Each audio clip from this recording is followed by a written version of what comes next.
지금 이 시기 주의와 관심을 기울여야 할 교통 이슈를 짚어드립니다. 브라보 교통 이슈. 오늘은 급증하고 있는 동절기 교통사고 원인과 해결책은 무엇인지 김경배 교통전문위원과 함께 짚어보도록 하겠습니다. 안녕하세요. 네, 안녕하십니까. 네, 요즘은 화물 운송 대형 트럭만이 아닌 심야버스도 야간에 운행하는 상황이라 졸음운전에 대비한 근무 환경 개선도 중요할 것 같은데 어떤가요? 네, 맞습니다. 승용차보다 대형차가 후유증과 충격받는 강도는 더 크고 또 많은 승객이 탑승한 버스는 인명피해까지도 늘게 되니까 피로 누적에서 오는 과로는 만인의 적이 되는 셈인데요. 네. 따라서 시내를 운행하는 버스와 택시는 물론이고요. 고속 구간을 달리는 운전자들일수록 근무 환경 개선은 더 시급하다고 할 수 있겠는데요. 따라서 장기간 운전하는 사업용 운전자의 최대 근로시간 단축은 필요하다고 판단이 됩니다. 네.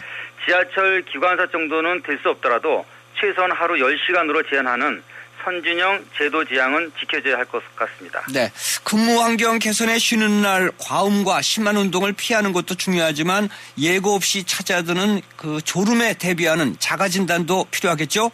그렇습니다. 신체적이나 정신적인 피로, 유발 원인을 안 갖는 게 좋겠습니다. 다음날 상쾌한 심신을 기본으로 삼는다면 안전운전은 물론이고요. 졸음운전 영향도 덜 받게 되는 셈이니까요. 따라서 장거리 운전은 이런 졸음 위험성 노출 빈도가 더 많은 데서 지난 2014년 130명이 숨지고 4,600여 명이 다치게 하는 원인이 된다고 하는데요. 그래서 한국도로공사가 졸음 쉼터 190곳을 만들었지만 야간 운행이 많은 화물차 휴게소가 10%라는 점은 좀 많이 아쉽습니다. 네, 그러게요. 이 교통사고 줄이는 쉬어가는 문화 확산 차원에서 운영되는 쉼터 이용이 늘고 있다는데 이 장소와 이용 횟수가 많을수록 사고도 많이 줄지 않을까 그런 생각이 드네요. 그렇습니다. 한국도로공사에 의하면 쉼터 운영 이후 교통사고 발생을 47% 감소시켰다고 하는데요. 일반 교통사고보다 사망 비율이 2배가 높은 졸음사고를 쉬어가는 운전 문화로 방지하기 위해서 10분 내에 도착 가능한 쉼터를 구축하고 있다고 하는데요. 2017년이 되면은 230곳으로 늘릴 계획이라고 합니다. 지난 3년간 전국에서 발생된 졸음운전 사고는 7,400여 건으로 고속도로 사망 원인 31%로 밝혀졌기 때문인데요.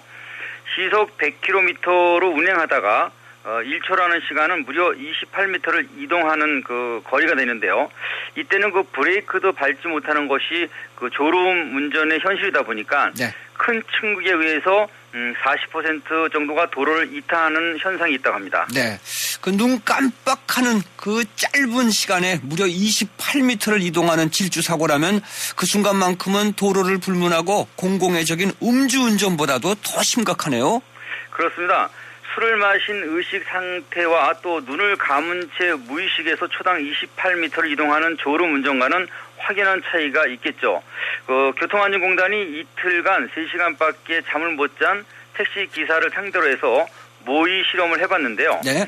1, 2초 동안 눈 감기를 반복하며 약 10km를 주행하는 동안에 무려 3차례나 사고를 냈다고 합니다. 때문에 춥더라도 자주 환기시키는 예방은 기본이겠고요. 네. 반드시 2시간마다 휴게소에 내려서 스트레칭하는 운전자 의무사항을 준수하면서 졸음을 느끼는 즉시 휴게소나 가까운 쉼터를 찾아야 합니다. 네. 더욱이 이런 졸음은요. 봄철만이 아닌 추운 겨울 특히 요즘처럼 기온이 떨어지는 새벽 시간대도 많이 밀려오기 때문에 네. 고속도로 졸음은 최악이 되겠습니다. 그렇습니다.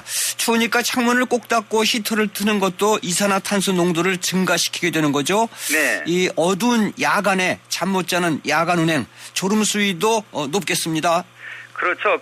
히터 가동 시간이 길어져서 탑승 공간 내에 이산화탄소 농도가 높아지게 되면 네. 졸음에 노출될 뿐 아니라 야간 운행 판단 능력까지 다 저하될 수 있으니까요. 이런 졸음은 화물차가 앞차를 들이받은 채 그대로 밀고 나가고 또 승용차가 갑자기 비틀거리면서 중앙 분리대를 들이받는 사고로 이어지는 것이 많습니다. 뿐만 아니라 동절기와 야간에는 고속도로 2차 사고까지 집중되고 있다고 하는데요. 네. 한국도로공사가 고속도로 2차 사고가 가장 많이 발생된다는 시간대와 월별을 발표를 했습니다. 3년간의 고속도로 2차 사고 통계에서 사망자 59%가 동절기인 11월에서 3월 사이에 발생이 되고 있고요. 네. 야간 시간대는 무려 73%로 급증한다고 하니까 빙판 위험까지 감안한 안전대책 세우는 것이 중요할 것 같습니다. 네, 오늘 말씀 여기까지 듣도록 하겠습니다. 네. 네, 김경배 교통위원님 오늘 말씀 감사합니다. 네, 감사합니다. 네.